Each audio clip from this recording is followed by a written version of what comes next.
Hello everyone and welcome to another edition of Exit Pursued by Bard, the Canterbury Shakespeare Festival's video podcast series, depending on whether you can see us or not, depends on whether this is a podcast or a video.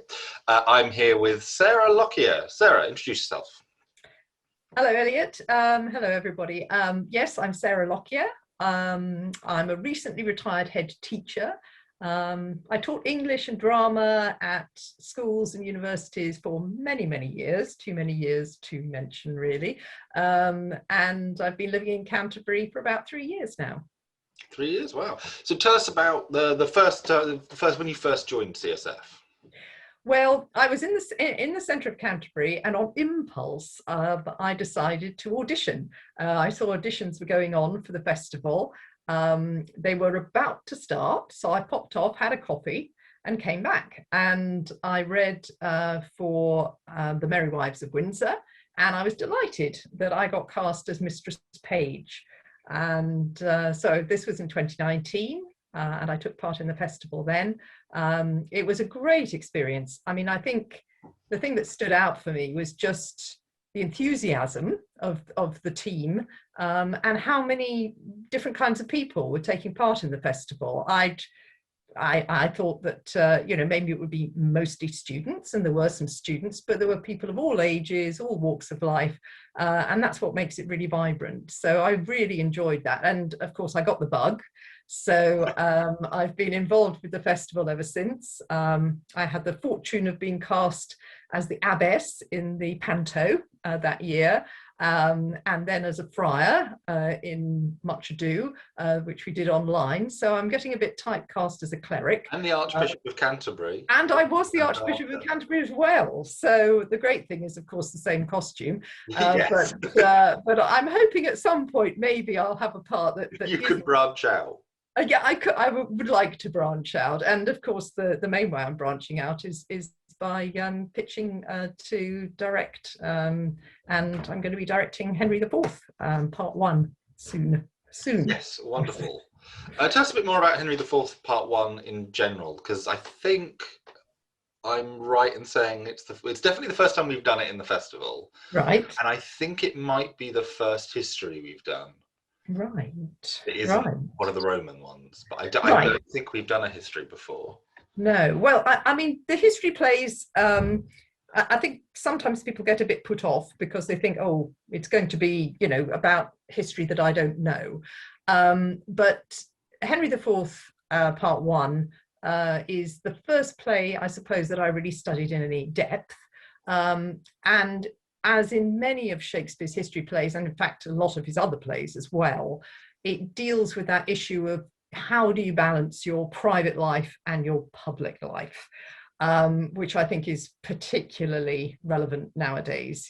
People have their personas on Zoom and TikTok and what have you, and we've got the cult of the celebrity, people's every move being watched. So I thought it would be particularly relevant today. There happens to be a Prince Harry in the play who is grappling with whether to fulfill his royal duties or to enjoy his private social life. So I think most people would see the relevance of that one. And of course, there's another Harry in the play who is rebelling against the king. We've also got, when I first thought about it as a production, I was thinking post-Brexit, and we have the Welsh and the Scots and the Northerners all getting together to kind of rebel against central government from London. So again, something else relatively relevant, I think. So for all sorts of reasons. And the other thing is, of course, it revives the comic character of Falstaff, whom we so enjoyed in the Merry Wives. So I think there's something for everybody in a history play. It has its tragic elements, its comic elements, and its relevance to what's going on right now. Yeah, what I think is quite interesting is, I remember in your pitch and in kind of initial meetings we had this time last year, you were talking about Brexit and the after effects and politics and kind of how Henry IV was kind of very prescient. And then a year later, we're still talking about the after effects, and well, Brexit's only really just happened. Yes. And yeah, it's weird that what seemed really prescient when you pitched it, which was 18 months ago now, is still incredibly important now, and probably still will be, a year, 2 years down the line.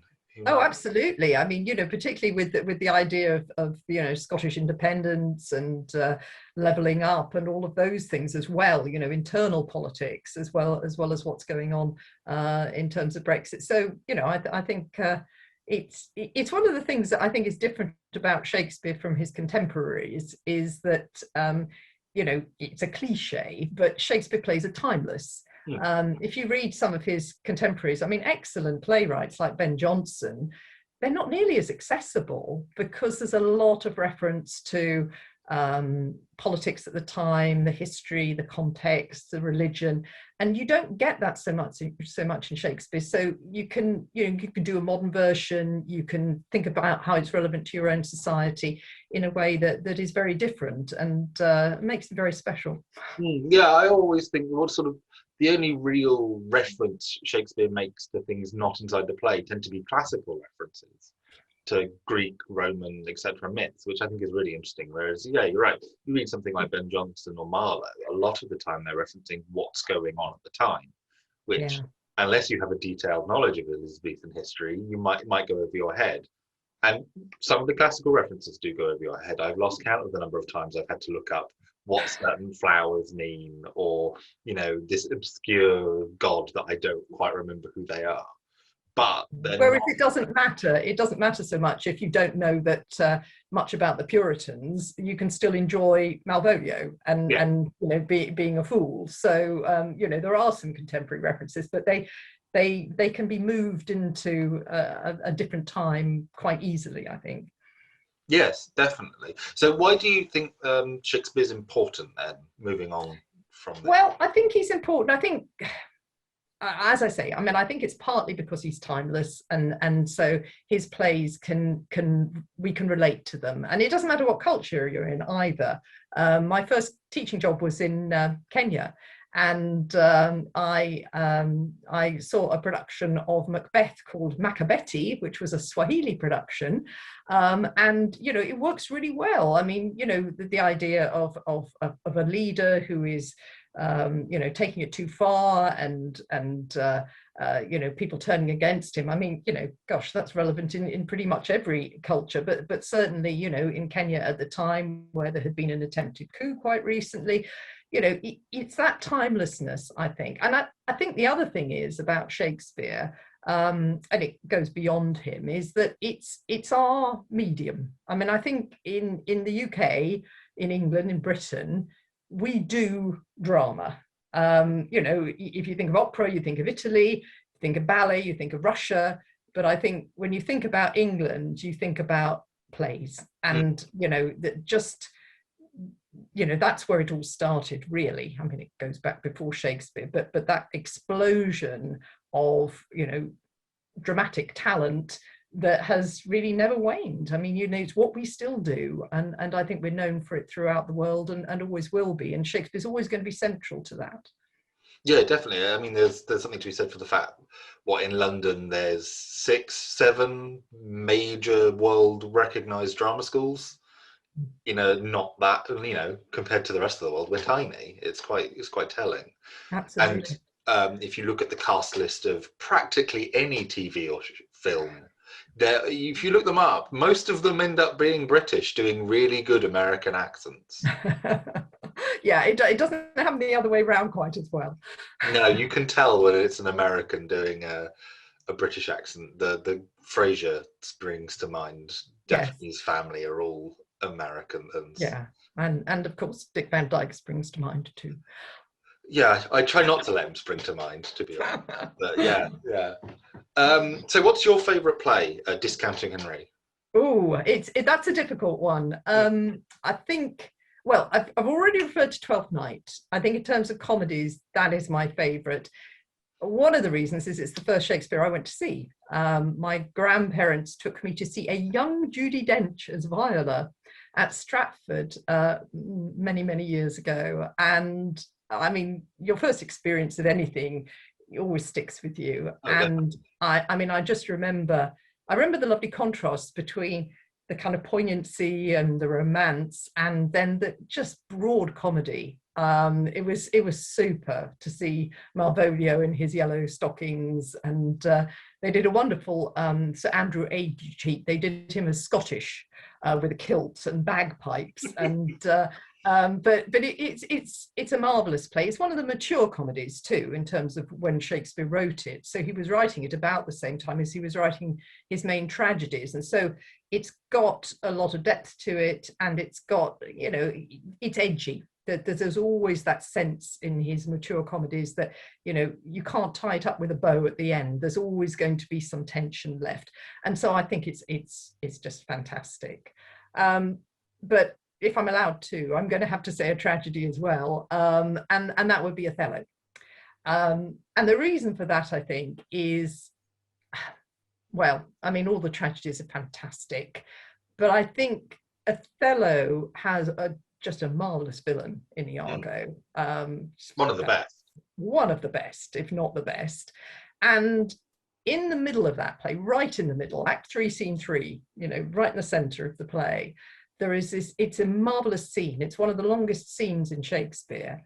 And you go from Othello at the beginning of the scene, being completely in love with Desdemona, trusting her completely, you know, she can't do any wrong, to by the end of the scene, Iago having poisoned his mind to the point that he wants to kill her. And just that happening in just one scene, that movement is so convincing and so masterful. And at the end of that scene, you get Othello and Iago kneeling down together and kind of pledging their troth to each other in a kind of mock marriage, which is just devastating. So, you know, for that reason, and, you know, there's marvelous imagery in that play, and a kind of, I mean, it's just so tragic in the proper sense, you know, of seeing that great man fall, that I just love it. The language of Othello is just so exquisite. There's not a single, I mean, you know, Shakespeare's language anyway, but there's not really a single line in Othello that you feel like that's just functional.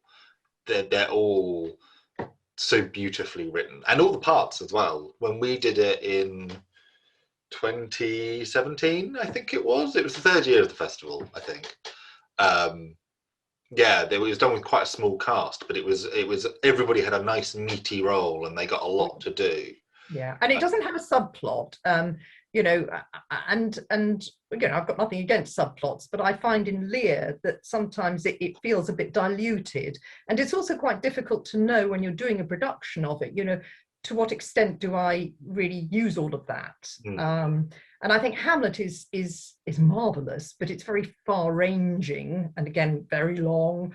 There's a compactness about Othello, not the same compactness as Macbeth, which is just so intense. Which is about 20 pages long. Yeah, absolutely, written in 6 weeks, I believe. But Othello, I think, is just, I don't know, it's just right, I think. Yeah, no, I think you're right. I think the fact that it doesn't have any, not that they do, but like a distracting or a comic subplot, which so many of them do, or, you know, we don't have those endless scenes with somebody on a moor talking about how they've gone crazy, or the endless politics of Hamlet, which is what I think lets Hamlet down a bit. Is just, it's a family drama, and then suddenly, oh no, they're also the king and queen, so we need to put that in for some reason. It's, yeah, whereas Othello is kind of probably the tautest apart from Macbeth.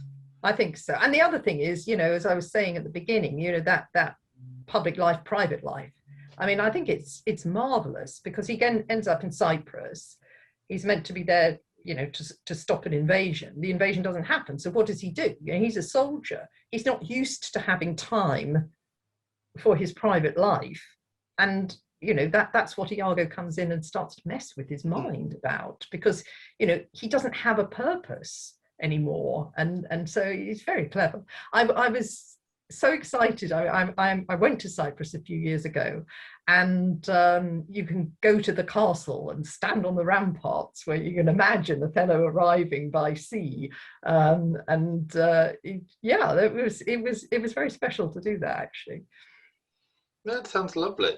The thing that struck me is Shakespeare writes a lot of soldiers. I don't know why there's something, but they're all, most of them are macho men with these kind of really deep conflicts within them. You know, Coriolanus, Antony, Macbeth. They're all, yeah. I probably sound like an idiot for having never thought of this before, but yeah, there's a lot of soldiers with a lot of depth, which you don't really get from soldiers generally in literature. They tend to be, point me in the right direction and I'll go shoot someone, and that's my job. They don't tend to be torn over it. So it's quite an advanced thing, because if you think about PTSD, the sort of after effects of soldiers, we're only really thinking of that as a society in the last 10, 20 years. Yeah. But Shakespeare was writing about it 400 years ago. Absolutely. And I think if you see something like Othello done in a modern setting, which I saw,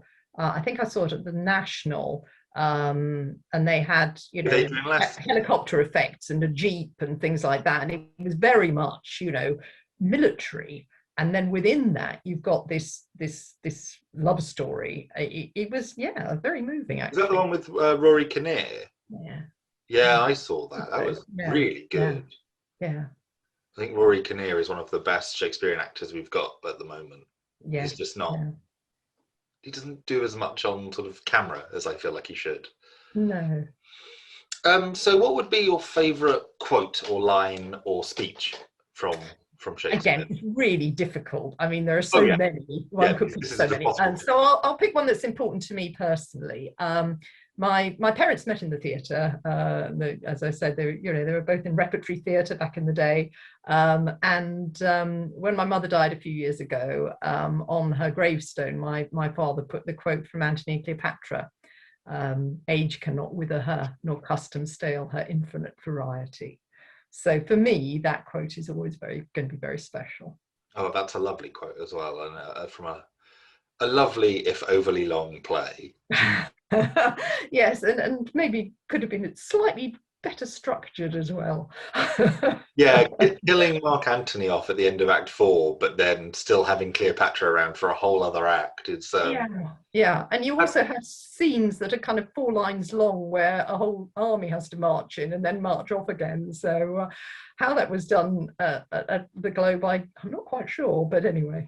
I think I remember reading that the Antony and Cleopatra would be incredibly long, and those sort of very short scenes would be big old fight scenes. Yeah, that's possible. Yes. Completely superfluous, really, to the story of Antony and Cleopatra, this romantic love story of the ages. Yeah, absolutely. And of course, the main kind of military conflict has to happen off stage because it's on the sea. So, you know, it's, yeah. But flood the globe and put on little boats. But I mean, in terms of the poetry, it's fantastic. I mean, Ina Barbas's speech, you know, the barge she sat in like a burnished throne is, I mean, that's a fantastic speech as well. I think it's got some very memorable lines. Very memorable characters. Ina Barbas is one of my favourite characters in any of the plays, just because he's so kind of tragic, needlessly tragic in a way. Yes, yeah. I mean, he is the tragic sidekick. I mean, in the same way as you've got Mercutio, and you know, I mean, it's he's a fantastic character, and in some ways, I think you're right. I think you warm to him more than you do to Antony. Definitely. Yeah. When we did it in whatever year we did it in, I want to say it was the 2018. Yeah. If you joined in 2019, then we were in 2018. Yeah. I did it as Old Hollywood, so they were rival studio bosses in Old Hollywood, and Ina Barbas was Antony's private detective. Yeah, and that worked, in my opinion. It worked really nicely, and we had him kill himself rather than kind of just dying of a broken heart, which I feel is wimping out of suicide in a way. Yeah. That's kind of what happens, really, is he ends. Yeah, I think so. And maybe, you know, Shakespeare did it not to kind of upstage Antony's suicide. So yeah. And it's such a powerful moment, and it's quite early on. I think it's in Act 3. I can't remember precisely the scene. It's not, but it's not far into the play at all. No. But it's interesting, as you were saying, you know, it's one of those plays where major character gets killed off at the end of Act 4, and of course you've got the same thing that happens in Merchant of Venice. Shylock's not in Act 5, and how odd is that? I had a friend who was teaching Renaissance literature in the States when I was over there, and he said that these were detachable Act 5s in some ways, possibly because you couldn't depend on the weather, and if the skies opened with a summer storm in the globe, you've got the most important part of the play over and done with. You've resolved the main plot. And we just assume everyone gets married because it gets married or dies, one or the other. And I love Merchant of Venice. I think it's my favorite, but it is a play of two very different plots. There's a very comic plot about a woman being married off at an older age when she doesn't really have a choice, and then there's this horrendous plot about anti-Semitism, and they kind of mesh. It's a very bittersweet play, I think, is what I would describe it as. Very bittersweet. So going back to Henry IV, tell us about kind of the process that you're going through, that you plan to go through when everything opens up and you can do it. Right. Well, I'm lucky in that I've got some cast members already who are fantastic, and I'm looking forward to working with them.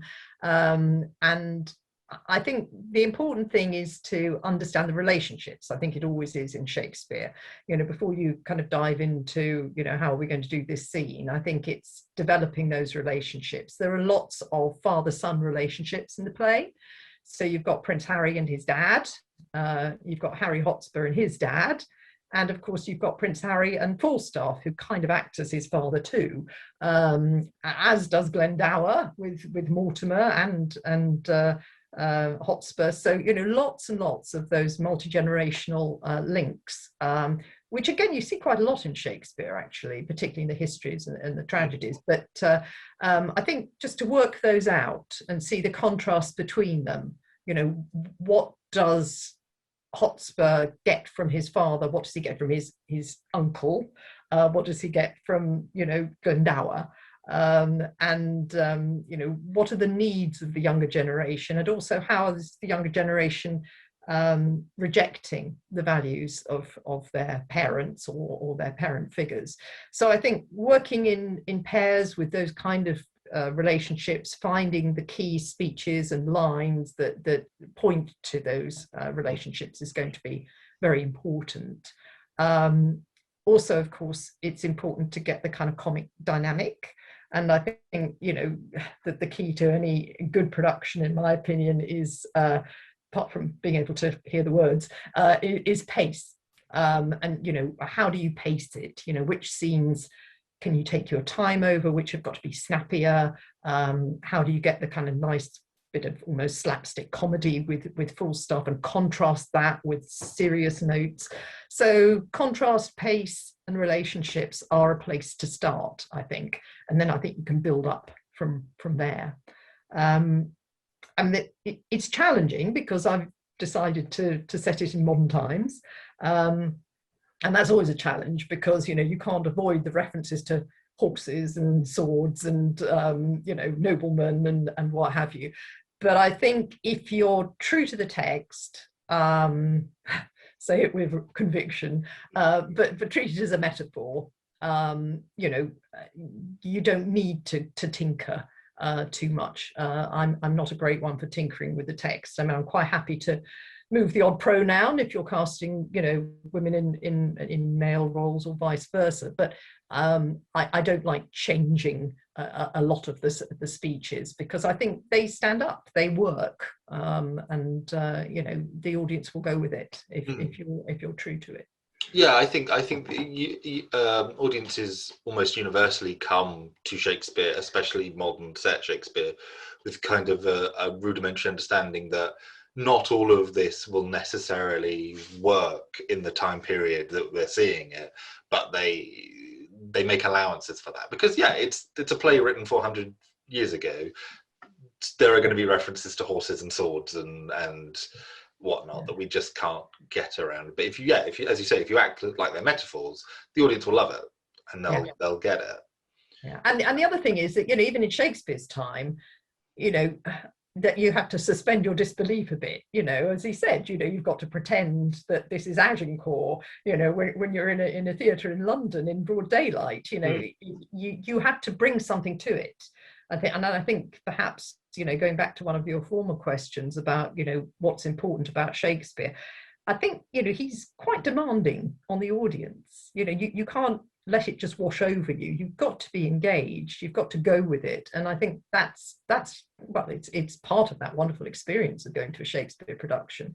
So, you know, he would, I'm sure, not have any problems at all with a modern setting. In fact, we know that, you know, he didn't try to use historical costumes or anything. I mean, is it Julius Caesar where a clock strikes and a clock strikes and somebody talks about having their ruff over their face. I think it's that's right. And I think somebody takes their hat off at one point as well. So, you know, he wasn't worried about doing things in modern dress and in a contemporary setting. So I don't think we should be either. I do wonder if you did a Julius Caesar set in Shakespearean period costume, Elizabethan costume, whether people would whether that would look weird. I kind of want to do it as an experiment now, see what people make of it. Yeah. Okay, well, we're going to nearly wrap up, but I have one final surprise question. Yeah, because I like to make people think on their feet. If you could play any part in any of Shakespeare's plays, regardless of who you are, what part would it be? Oh, that's a marvelous question. I thought of it while I was talking to Mel, and I thought, yeah. Right. I mean, there are so many marvelous parts, aren't there? Do you know what? I think it would have to be Prospero. Oh, interesting. Yes. Go on, I think Prospero because, well, apart from anything else, it's one of Shakespeare's final plays. And so, I mean, I love the play because it pulls together so many things that he's been exploring, lots of echoes of other plays. But just that idea of, you know, Prospero and his book and being in control, you know, having that kind of power.